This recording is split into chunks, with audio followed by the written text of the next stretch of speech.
Bom, pessoal, agora a gente vai conversar um pouquinho nessa parte de insuficiência renal aguda sobre a classificação das insuficiências renais agudas. Primeira coisa é mostrar para vocês que existe, né, um diagnóstico. O que a gente chama de insuficiência renal aguda? Não é qualquer quadro. Então, por exemplo, quando o paciente tem uma queda da taxa de filtração glomerular, aumento de ureia e creatinina e distúrbio eletrolítico, a gente já vai começar a considerar que esse paciente tem uma insuficiência renal aguda.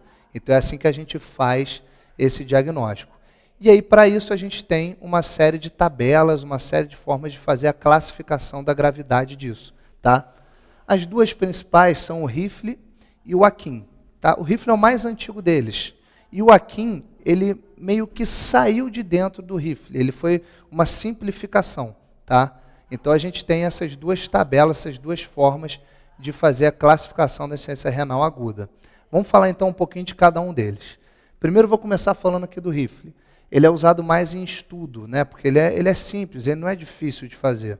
Tá? E é bem funcional. Então, esse tipo de classificação, vocês vão ver, ele é uma tabela que vai levar em consideração a taxa de filtração glomerular e a diurese, né, o débito urinário do paciente.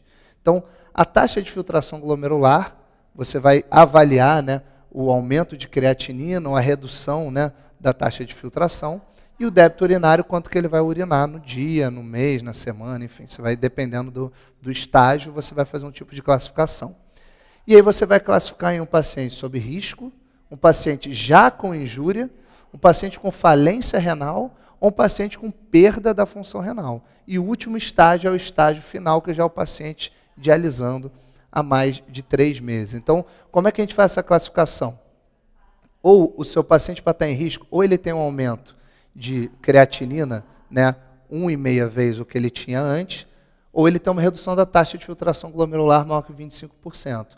Ou então, o débito urinário diminuiu, está menor do que 0,5 ml quilo-hora em 6 horas. E assim você vai avaliando essa escala e vai classificando o seu paciente. O outro tipo de classificação é o Akin. O Akin, vocês vão ver que ele é muito parecido, só que ele é mais simples. Então, na prática, as pessoas costumam utilizar o Akin, porque ele é mais rápido, mais fácil de memorizar, mais fácil de fazer.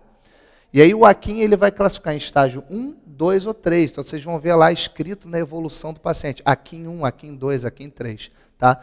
Também leva em consideração a creatinina e também leva em consideração a diurese. Então, ou o seu paciente para ser um estágio 1, ou ele tem um aumento de 0,3 mg por decilitro, ou de 1,5 a 2 vezes a creatinina basal, ou então ele tem uma diurese menor que 0,5 ml quilo-hora em 6 horas. Vocês estão vendo que é muito parecido com o Rifle, porque realmente parece que ele foi retirado. Ele é menor, mais simples, mais rápido e é mais utilizado na prática aí para fazer a classificação dos pacientes. Então você vai classificar usando essa tabela aqui, que vocês podem memorizar, tá? Ou ter, né, uma cópia, ela desenhada, ela escrita, impressa, para vocês poderem classificar os pacientes. Então essas são as duas tabelas, as duas classificações mais usadas, tanto na prática quanto em estudos científicos, tá bom? Então, em relação aí à classificação da insuficiência renal aguda, é isso que eu tinha para conversar com vocês.